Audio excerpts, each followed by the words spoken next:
decrease your risk of a heart attack. See, I like to give you these useful little tips that you can use just anywhere, okay? Now, this brings me to a specific type of item. There are so many trends and fads that lead you astray, and I like to address them when we are on a topic where they're appropriate. And one of the fads that is rampant these days is juicing. There's this craze over juicing. There's all the people selling juice who would have you believe that juicing is healthy.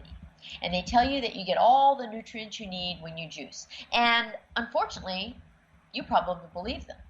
So now there are all sorts of juicing restaurants, juice bars, juice products, juice this, juice that. There's freshly squeezed juice. Everybody's juicing.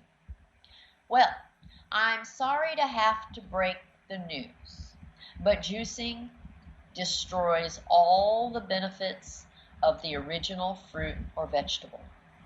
Why? Because when you go back to the total carbohydrate divided by fiber, fiber is going to be 0. So if your total carbohydrate is 30 and your fiber is 0, it means that all 30 grams are sugar. You totally discard all the fiber when you juice. You remove the part that balances the sugar, and you're left with nothing but sugar. You know, believe it or not, there is more sugar in juice than there is in a soft drink.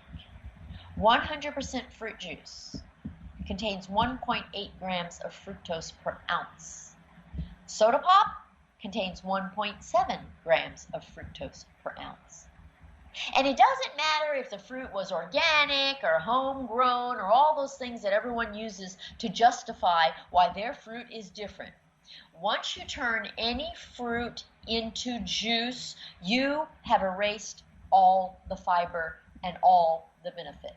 So if you drink any kind of juice, consider it dessert. It's not nutritious. The vitamins in juice do not outweigh the sugar content. Now, closely related to juicing, what about smoothies? That's the other craze. Throw some fruit into a blender, add some ice or yogurt, and blend away. Well, once again, I hate to be the one to tell you, but smoothies destroy the fiber too. Now, not completely, but to a certain degree. To a degree that makes it important for you to know that you have not gotten the same benefit as if you'd eaten the fruit whole. The problem is that the shearing action of the blender blades destroys the fiber. It doesn't make it disappear, but it destroys the fact that it's fiber. It destroys the skeleton. The sugar of the fiber is absorbed as if there were never any fiber at all. So, like juicing, smoothies constitute dessert. So I say just keep it simple. Just eat the whole fruit. It's a lot like whole grain. When you mess with either one, you forfeit the benefits. And in the last podcast, I gave you the best and worst diets for preventing a heart attack with regard to fat. And I'm going to do the same thing right now with regard to fiber. And again, I'm going to tell you the worst diets first. The absolute worst kind of diet for preventing a heart attack with regard to fiber is any diet that limits your fiber. So, once again, any diet that involves eating a lot of animal products is absolutely awful for preventing a heart attack. These include the Atkins diet and the keto diet. The best diets for preventing a heart attack are those that involve eating a bunch of fiber, in other words, plants. So those diets include the Ornish diet, the low glycemic index diet, and the South Beach diet. Do you see how it all comes back to the same old thing again and again? So basically what you've learned here is that fiber is your friend. It can significantly reduce your risk of a heart attack, and the problem is that almost everything you hear about fiber is wrong. And I hope you can see how logical the truth is. I'm sure you're feeling a bit duped by the food industry and by society right now, but now that you know how beneficial fiber is, you can make a huge difference in your risk for a heart attack.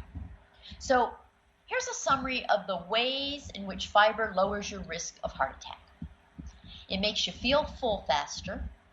Number 2, the whole grain does not get digested. Number 3, it speeds up the transit time of food traveling through your intestines. Number 4, it increases the beneficial bacteria in your gut. Number 5, it delays the absorption of fat. And number 6, it balances the sugar in fruits and vegetables.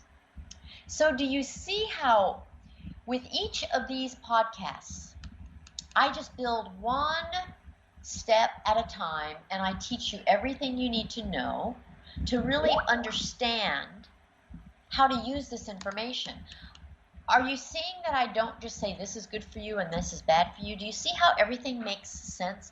And I think that when you learn in this manner, not only learning in a logical order to where one thing connects to the next, one thing connects to the next thing I teach you, you connect all those dots, but you also see how logical everything is.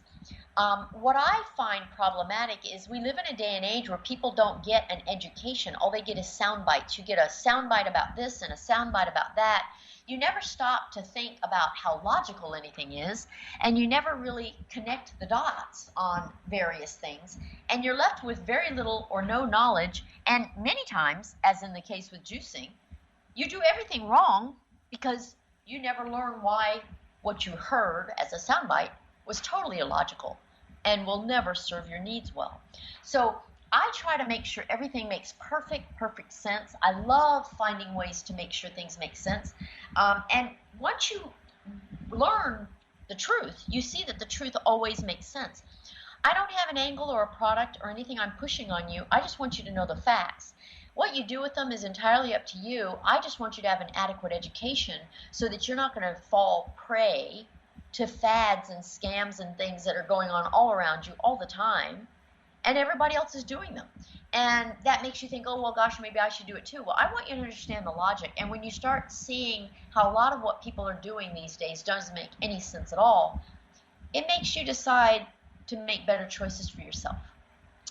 I invite you to go to my website, which is menopausetailor.me, because when you do that, you will find that I have tremendous educational resources available to you. I have a free YouTube channel. I do a video every week, and I use props and models and make everything fun and playful so that you can really learn this stuff in a very visual way. Obviously, I have this podcast. I cover the same material, not on the same weeks, and I basically make sure you can understand what's going on. And if you're a person who's really very auditory in your learning style, these podcasts may be the way to go for you. I also have a book that's good for people who like to read and contemplate and compare things and be able to have a reference. And I do one-on-one consultations, which are the absolute best thing you can do if you want to get all the information tailored specifically to you. They are phenomenal. They are popular. I am busy with consultations, and I love it. And you will find a consultation be one of the greatest investments you've ever made in yourself. So go to my website, menopausetailor.me. You can schedule a consultation anytime. I love helping you. And while you're there, you'll see that I write articles, fun, quirky, playful things, but all educational. And you can read those. They're free. They're right on my website. And I really love giving you this education. I'm the only person who does. No one else gives a real education. Most people out there doing anything in the menopause arena are selling something, promoting something, or hyping you in some way, shape, or form. So that's not my style, and I will never do that to you. I will always make sure you get information. So I will sign off for now and come back for the next podcast when I'll talk about the dietary options for preventing a heart attack in the category of low sugar.